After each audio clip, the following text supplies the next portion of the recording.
हमने आपके लिए 2 वर्ष पहले एक प्रार्थना की थी, भगवान अवतार लेने वाले, इनके लिए कोई जगह ही चाहिए। बच्चा जब होता है तो उसके लिए पालने का इंतजाम करना पड़ता है। ये सोएगा कहाँ, बैठेगा कहाँ, इसीलिए इसके पालनों की जरूरत है, जगह जगह इसके पालने चाहिए। इसलिए प्रज्ञापीठों के रूप से आपसे हमने निवेदन किया था कि आप प्रज्ञापीठें बनाने के लिए कोशिश करें। आप लोगों में से अधिकांशों ने इसके लिए कोशिश की है, कुछ कर रहे हैं, कुछ कर चुके हैं, कुछ करेंगे। लेकिन आप में से सबसे, हर एक से एक प्रार्थना है कि आप इसको काम को लंबा न खींचिए। लंबा खींचना हमको बर्दाश्त में नहीं है, क्योंकि जो काम के जिस काम के लिए किया था उस काम को करेंगे कि इसी झमेले को लिए बैठे रहेंगे। इस झमेले को कब तक लिए बैठे रहेंगे? इस आप सीमेंट नहीं मिलता है तो बाहर में डालिए सीमेंट को। फिर स्थापना करने के बाद में हनुमान जी के लिए मुकुट चाहिए, पैंट चाहिए, साड़ी चाहिए, जंपर चाहिए, हनुमान जी के लिए कोट चाहिए, बस्तर चाहिए, कहाँ से लाएंगे ये पैसे? उन्होंने सिंदूर और तेल 2 चीजें ली, लपेटी और सारे के सारे हनुमान जी पर छिड़क दी। ये क्या बन गया? ये बन गया कोट, ओवरकोट, बुशर्ट, पैंट। 10 पैसे में सब बना दिया। तो साहब ऐसे महावीर मंदिर, सारे के सारे महावीर मंदिर इसी तरह से बनाए थे। बनाने के बाद में 2 काम उन्होंने खास रखे थे, आप ध्यान रखना महावीर मंदिरों में। एक तो व्यायामशाला थी, अखाड़े थे। हर महावीर मंदिर के बगल में अखाड़ा, अखाड़ा सुनिए आप, अखाड़ा। आप तो क्या लिए बैठे? हम प्रज्ञा पीठ वो बनाएंगे, चरणपीठ बनाएंगे और मठिया बनाएंगे। बंद कीजिए, बेकार पैसा खराब करके। मंदिर बनाएंगे, क्या करेंगे? मंदिर का मंदिर बनाएंगे। इतने मंदिर बने हुए अभी और बनाएंगे मंदिर? नहीं, हम नहीं बनाते मंदिर। ये प्रज्ञापीठ अलग है, मंदिर अलग है, दोनों में जमीन आसमान का फर्क है। मंदिर अगर आप बनाएंगे तो आपको एक मोटे पेट का साड़ पालना पड़ेगा। ये चढ़ावा खा जाएगा, चेलों को खा जाएगा, चेलियों को खा जाएगा और सबको सफाया कर देगा। मंदिर बनाएंगे, हम क्यों बनाएंगे मंदिर? मंदिर हमेशा खिलाफ रहे और हमेशा खिलाफ रहे। आप मंदिर बनाते हैं, हम क्यों मंदिर बनाने लगे? हम नहीं मंदिर बनाएंगे। हिंदू धर्म में जितने मंदिर बन गए वो जरूर सुधारना है। इसका बर्थ कंट्रोल होना चाहिए, इसका मंदिरों का बर्थ कंट्रोल कीजिए, मंदिरों को बंद कीजिए। रोज पैदा होते जा रहे हैं मक्खी और मच्छर। अब मंदिर बनाते नहीं, हम कतई मंदिर नहीं बनाते। हम क्या बनाते हैं? प्रज्ञापीठें बनाते हैं। इसके सामने समर्थ गुरु रामदास की तरीके से अखाड़े जुड़े हुए हैं और रात्रि का सत्संग जुड़ा हुआ है। 2 कंपलसरी थे, 2 शानदार चीजें थी। रात को सत्संग, दिन में व्यायामशाला। रात को सत्संग, कथाएं, दासबोध की कथाएं, और दिन में व्यायामशालाएं। इससे क्या हो गया? उन्होंने आग फूंक दी सारे महाराष्ट्र में। आग फूंक देने के बाद में शारीरिक दृष्टि से आदमी को साहसी बना दिया, मानसिक दृष्टि से विचारवान बना दिया। शिवाजी की सेना के लिए लाखों आदमी उन्होंने दे दिए महावीर मंदिरों के द्वारा।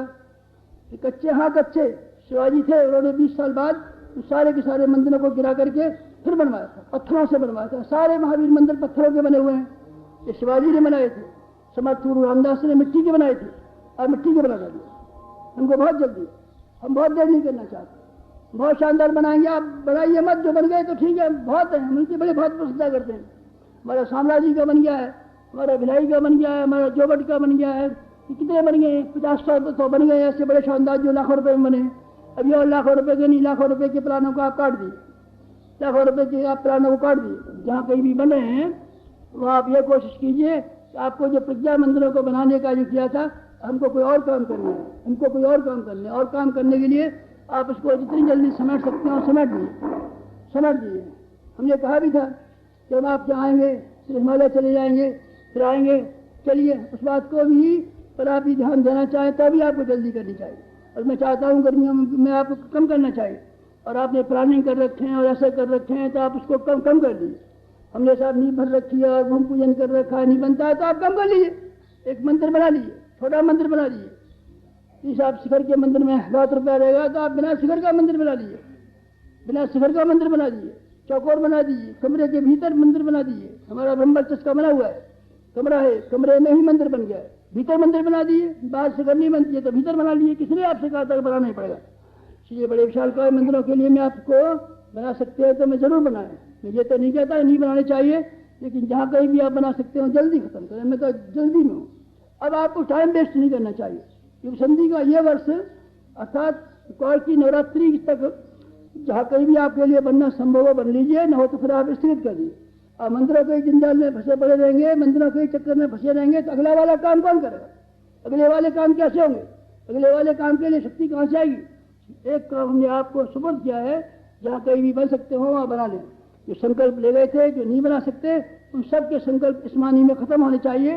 एक किराए के मकान में, एक मंदिर में धर्मशाला एक मंदिर में एक कोठरी मांग लीजिए, एक धर्मशाला में एक कमरा मांग लीजिए, एक किराए का कमरा ले लीजिए।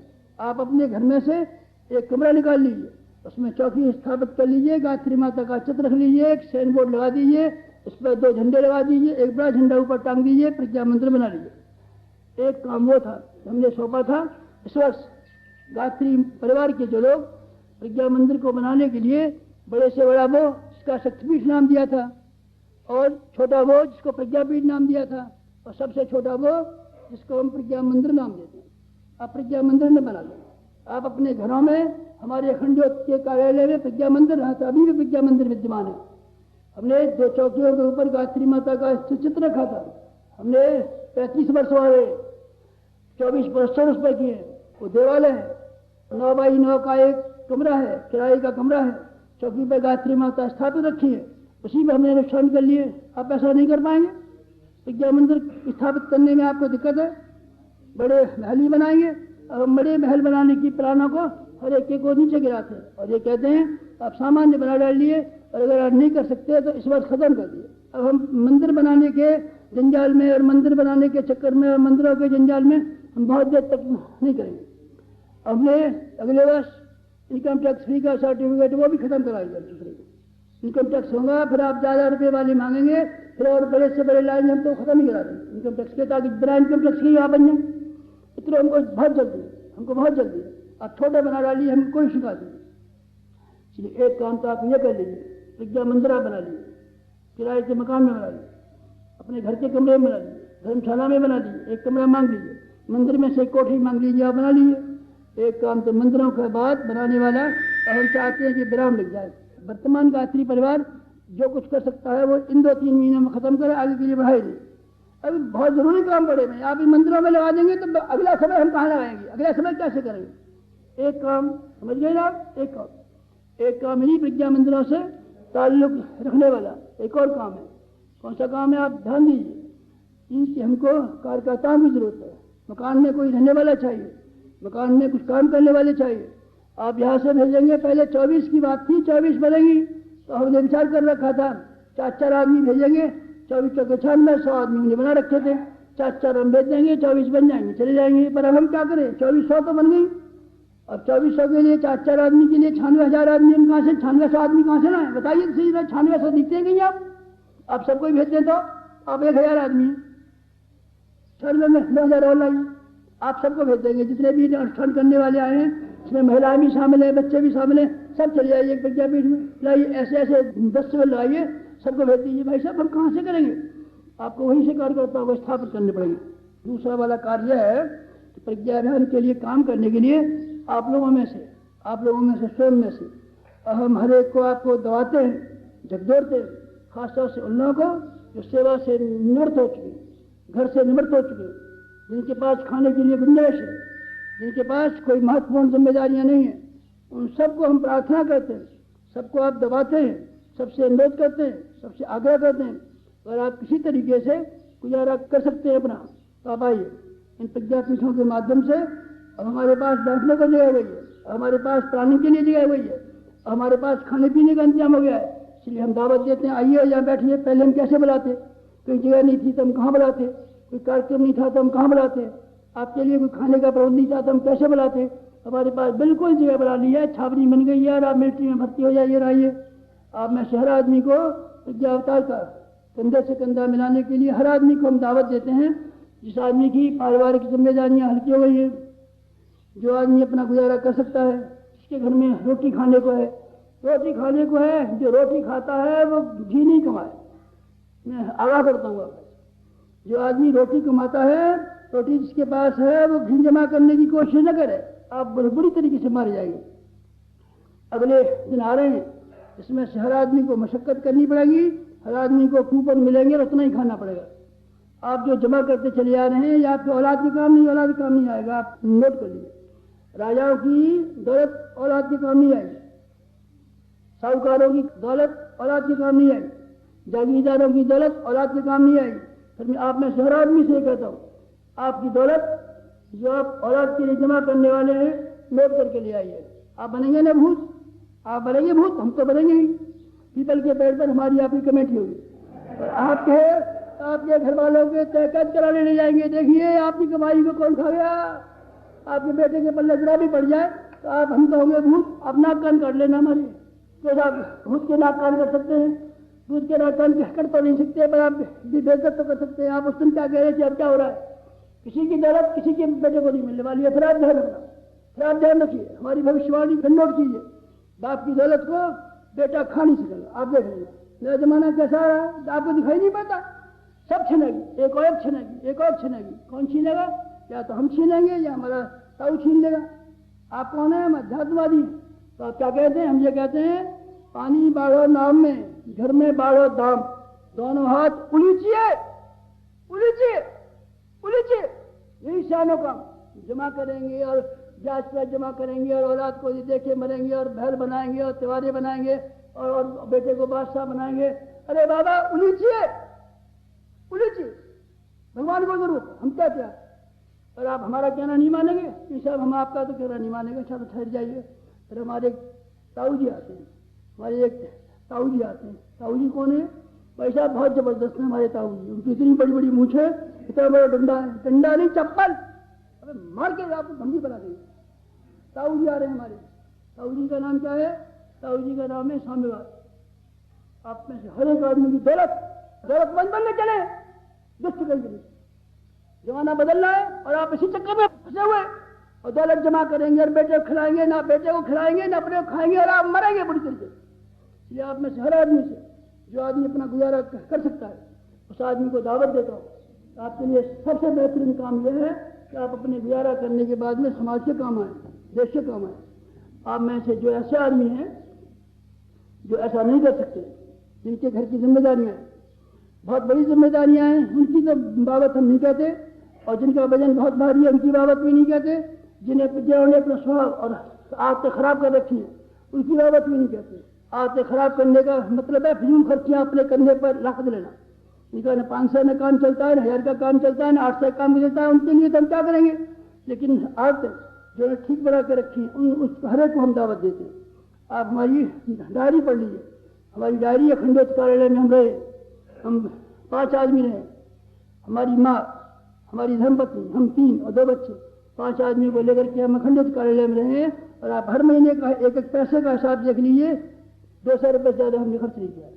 अब महंगाई को ज़्यादा हो गई है तो उस जमाने का 200 का 300 मान लीजिए, 500 रुपये में 500 मान लीजिए। 5 आदमियों के लिए 300 रुपया अभी भी हमारे लिए काफ़ी हो सकता है। आप किफायतसारी नहीं सीखेंगे, आप किफायतसारी नहीं सीखेंगे, सादा जीवन उच्च विचारों के सिद्धांतों को नहीं लाएंगे, लग्जरी का जीवन जिएंगे, फ्यूल खर्चियाँ करने पर लाद के लगेंगे तो फिर आप मरिए। राम का नाम मत लेना। इसे हम प्राणायाम करते हैं, बड़े प्राणायाम कर रहे तो ठक करके प्राणायाम ही करते हैं। इसे हम वो गायत्री मंत्र का जप करते हैं, हनुमान चालीसा पढ़ते हैं। आप किसी को नहीं पढ़ते, आप अपने स्वार्थ का जप करते हैं, किसी को नहीं करते। मतलब उनको भी हम दावत देते हैं। उनको जो आदमी भावनाशील है, जिनके ऊपर बहुत भारी वजन है, तब तो हम ठहरने के लिए कहेंगे, लेकिन थोड़ा वजन है तो उनकी भी सहायता करेंगे। अब हमको 2400 शक्तिपीठ हैं, जिनका हमारा ख्याल है कि प्रज्ञा मंदिर अभियान के अंतर्गत अब हम 24,000 ही बना देंगे। इमारतों का तो किस्सा गया। अब अपने मकान में चौकी रख के प्रज्ञा मंदिर बना सकते हैं तो क्या कमी रहेगी? 24,000 नहीं होंगे तो 10 लाख आदमी हम लोग। 10 लाख आदमियों में से 24,000 नहीं बन सकते हैं। 10 लाख और 24,000 कितना हो गया? 10 आदमी के पीछे एक पड़ता है। हम 24,000 ही बना देंगे। 24,000 बढ़ा देंगे तो 24,000 को कार्यकर्ता चाहिए। मुख्य बात तो काम करने वाले चाहिए। ये इमारतें क्या करेंगी? कार्यकर्ताओं से कार्य आगे बढ़ेगा प्रज्ञा अभियान का कि इमारतों से बढ़ेगा। इमारतें चलेंगी, इमारतें बोलेंगी, इमारतें क्या करेंगी? इमारतें तो केवल छाया है और क्या करेंगी? इसलिए इमारतों में प्राण भरने के लिए हमको कार्यकर्ताओं की जरूरत है। आप लोगों में से जो भी आदमी इस हैसियत में हो कि जिनके लिए अपनी घर की आमदनी से गुजारा नहीं होता है, आप हमसे करिए। हमको बहुत आदमियों की जरूरत है। 24 संस्थान और अगले दिनों तो 24,000 होने वाले हैं। 24,000 संस्थानों के लिए एक एक आदमी चाहिए तो 24,000 की भर्ती करनी है। 24,000 की भर्ती करनी है। आप इंतजाम कर देंगे, हम इंतजाम कर देंगे। हम खाने का इंतजाम उठा देंगे, हम पहनने का इंतजाम उठा देंगे, हम उनके जेब खर्च का भी इंतजाम उठा देंगे, हम उनके बीवी बच्चों के लिए भी अगर मुनासिब खर्च मांगते होंगे तो वो भी हम दे देंगे, हम दे देंगे। आप समझते नहीं है कौन है हमारी पीठ के पीछे, आपको दिखाई नहीं पड़ता? आप आँख खोलिए और देखिए कौन हमारे पीठ पीछे बैठता है। बकवास करते हैं, झूठे आश्वासन देते हैं, आप ऐसा मत करिए। हमारे पीछे बहुत शानदार शक्ति है और 24,000 आदमियों के लिए आप खाने का इंतजाम कर देंगे, हम कर देंगे। आप उनके घर वालों के लिए कुछ पैसा भेज देंगे, घर वालों के लिए भी हम पैसा भेज देंगे, गुजारे का इंतजाम कर देंगे। आप यकीन रखिए।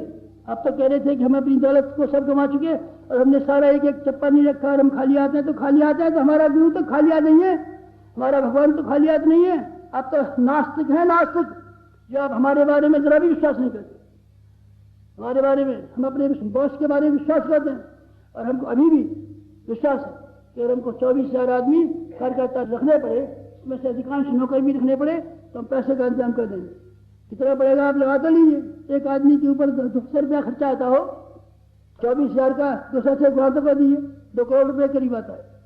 आप कर लेंगे, हम कर लेंगे महीने का खर्च। जैसे आप बड़े मालदार हैं, आपको हम क्या दिखाई पड़ते हैं? फिर मालदार नहीं दिखाई पड़ते आपको? मालदार नहीं दिखाई पड़ते आपको? हम कैसे दिखाए? तो बिरला सेठ हैं, अब बिरला सेठ नहीं है तो क्या दिखाई पड़ता आपको? आपको हम कम दिखाई पड़ते हैं। इसलिए मित्रों, दूसरी वाली दावत आप में से हर एक के लिए यह है कि आप स्वयं अथवा आपके क्षेत्र में से वो आदमी जिसको हम प्रामाणिक कह सकें, प्रामाणिकों की जरूरत है। इसलिए हम खुशामद कहते हैं आपकी। प्रामाणिकों की जरूरत न होती, मिशन के जानकारों की जरूरत न होती तो वांट निकाल देते हैं, अभी भी वांट निकाल देते। 200 रुपया माह से जिसको नौकरी करनी हो सीधी शांति कुंज में चले आइए, शांति कुंज में चले आइए। 1 लाख आदमी अगले महीने में मैं आपको अपॉइंट करके दिखा दूंगा। लड़कियां मेरे पास हैं, 80-80 रुपये के लिए प्राइवेट स्कूलों में मारी फिरती है, 80 रुपये मिलते हैं। 200 रुपये की वारंट हम छाप दें तब जो कोई भी पढ़ा लिखा, जो कोई भी मैट्रिक पास बेकार घूमता हो, सीधा शांति कुंज चलाए। काम क्या करना पड़ेगा? यही प्रचार विचार सब हमारे हमको नहीं है साहब, हम भूखे मर जाते हैं और हमारी बेइज्जती होती है, हमारी बीवी नाराज होती है, हमारी मम्मी नाराज होती है, हमको रख लीजिए। ये 1 लाख नौकरी के तक दिखा दूंगा। तो फिर आप तो 24,000 भाई साहब आपकी खुशामदें करते हैं। ऐसे आदमी हमको मिल नहीं रहे कहीं जो अपने मिशन के जानकार हों और जिनके बारे में प्रामाणिक हम कह सकें और जिनको हम परिश्रमी कह सकें। जो परिश्रमी है वो प्रामाणिक नहीं है, जो प्रामाणिक है वो परिश्रमी नहीं है। जो प्रामाणिक और परिश्रमी है तो हमारे मिशन की जानकारी नहीं है। उनको हम कैसे उनको कहेंगे, कितना सिखाएंगे, कब तक सिखाएंगे, नए आदमी को कहाँ तक ट्रेनिंग देंगे, क्या क्या बताएंगे, कितना समय लग जाएगा हमको। इसलिए आप लोगों में से हर एक आदमी को दूसरा काम, आपको हमको आदमियों की जरूरत है। आप स्वयं उन आदमियों में शामिल होना चाहते हैं तो आप आइए, हम स्वागत करते हैं और ये कहते हैं, आपको विश्वास दिलाते हैं कि आप जो भी काम कर रहे हैं उस सब कामों की अपेक्षा ये बेहतरीन धंधा है। इससे बढ़िया धंधा कोई नहीं हो सकता। आप दुकान करते हैं, हम आपको यकीन दिलाते हैं आपकी दुकान से ज़्यादा फायदेमंद धंधा है। हमने किया है इसलिए हम आपको भी यकीन दिला सकते हैं ये बहुत फायदे का धंधा है। इसलिए दूसरा कार्य यह है कि आपको प्रज्ञा पीठें जितनी आप बना सकते हैं गायत्री परिवार वाले लोग वो ख़त्म करें, फिर हम नए क्षेत्र में जाएंगे। अब गायत्री परिवार के लोगों को छोड़ करके दूसरे क्षेत्रों में चले जाएंगे, उसमें हमको काम करना पड़ेगा। वहाँ से कुछ और आदमी लाएंगे। अभी तो आप लोगों के इम्तहान, आप लोगों का घर, आप लोगों की जांच पड़ताल, जिनके साथ में हम पिछले मुद्दतों से लगे हुए हैं, आप लोगों को छूछ करके, आप लोगों को छोड़ करके फिर हम नया फील्ड पकड़ लेंगे। आप लोग जो कर सकते हो कीजिए। कार्यकर्ताओं की जरूरतों को पूरा करने के लिए आप में से जो भी हिम्मत इकट्ठी कर सकते हो कीजिए। आप लोग से मतलब हमारे संबंधित 10 लाख आदमी जो हमको अपना कहते हैं। कोई हमको गुरु कहता है, कोई क्या कहता है। इसलिए 2 काम हमारे ये करा दीजिए। प्रज्ञापीठ अगर आप नहीं बना पाए हैं तो प्रज्ञापीठ बनाने के जंजाल को काट करके अपने घर में किराए का बना लीजिए और अपने सत्सूत्री कार्यक्रमों को आगे बढ़ाइए, जिसके लिए हमने ये सारी योजना बना रहे हैं, जिसके लिए सिर्फ हो रहे हैं। योजना को आगे बढ़ाइए। 1, व्यक्तियों को तलाश करने के लिए काम दीजिए। 2, एक और हम काम करने वाले हैं। क्या करने वाले हैं? अब हमारे पास केवल 10 लाख आदमी, ये बहुत कम है। 10 लाख आदमी बहुत कम है। सारी दुनिया में 450 करोड़ आदमी रहते हैं इन दिनों, और हिंदुस्तान में 70 करोड़ के करीब आबादी हुई है। 70 करोड़ की आबादी हुई है। 10 लाख आदमी क्या होते हैं? 10 लाख आदमी सब मिलाकर के जान पहचान वाले बहुत थोड़े आदमी। तो आप क्या करेंगे? अब अपने कार्य क्षेत्र को विस्तार करने के लिए चले। आपको किस तरीके से सहायता की जरूरत है? और हमारे पास मोर जब अपने पंखों को देखता है तो बहुत प्रसन्न होता है, अपनी चोंच को देखता है तो प्रसन्न होता है, अपनी आवाज को देखता है तो प्रसन्न होता है, और जब अपने पैरों को देखता है तो उसकी आंखों में आंसू आ जाते हैं, पैर बड़े कमजोर होते हैं। हम अपने जसराज मित्रों को जब देखते हैं तो हमको बड़ी परेशानी होती है। अब हमको वो वर्ग ढूंढना पड़ेगा, उसको विचारशील वर्ग कहते हैं, भावनाशील वर्ग कहते हैं, त्याग और बलिदान के लिए आगे बढ़ने वाला वर्ग कहते हैं। ऐसा वर्ग है ऐसा वर्ग कम्युनिस्ट पार्टी के लिए ऐसा ही वर्ग है उनके पास, जो हड़ताल करा देते हैं, चाहत पैदा कर देते हैं। राष्ट्रीय स्वयंसेवक संघ के पास भी ऐसे ही लोग हैं। कैसे? उनकी तादाद भी इतनी है जितनी हमारी है। फिर आप क्या नहीं चमत्कार दिखा पाते? भाई साहब हम क्या करें आपसे, अपने घर की बात आपसे कैसे कहें? इस घुटने को खोलते हैं तो ये इलाज मरता है, और ये घुटने को खोलते हैं तो ये इलाज मरता है। हमारे पास बड़े घटिया आदमी हैं। कैसे आदमी हैं? आप सबके लिए तो मैं नहीं कहता, पर अधिकांश लोगों को कहता हूँ। हमारे पास मरीज मरीज मरीज दुखियारे, मरीज दुखियारे वर्ग नंबर 1, और भिखारी। इनकी नियत में हमेशा ये रहता है कहीं से लेकर के आए, कहीं से लेकर के आए, कहीं से लेकर के आए, अपना उल्लू सीधा करे, जरूरत है तो, नहीं जरूरत है तो। मरीज 1, भिखारी 2, और तीसरा तबका एक और है, इसका नाम है सनकी। सनकी कौन से होते हैं? नाक में सेवा निकालेंगे, कुंडली जगाएंगे, सनकी सनकी बैठे रहते हैं, बैठे रहते हैं सनकी। देवी को देखेंगे, देवता को देखेंगे, रात को सपने में देखेंगे, कुंडली जगाएंगे, नाक में से उल्लू निकालेंगे, कान में से बंदर निकालेंगे, यही सड़कते रहते हैं, सड़कते ही रहते हैं, सड़कते ही रहते हैं। कभी संतोषी माता को पुकारेंगे, कभी किसको पुकारेंगे? सनकी सनकी 1, सनकी सनकी, जो सिद्धियां ढूंढने के लिए और चमत्कार ढूंढने के लिए और त्यागा करने के लिए मारे मारे फिरते हैं। 1 मरीज, जिनको दुख दुख दुख, और भिखारी, जिनको कष्ट नहीं है। तो जी हमारा ये करा दीजिए, हमारा प्रमोशन करा दीजिए, हमारा फलाना करा दीजिए। क्या मिलता है? 8.5 से नहीं प्रमोशन कराए तो हमारी नाक कट जाएगी। नाक तेरी ठीक है आपको? तेरी कई नाक थी अब तक? क्या बेईमान के लिए मित्र कौन है? ये वो लोग हैं। कौन से वाले? लालची। लालची 1,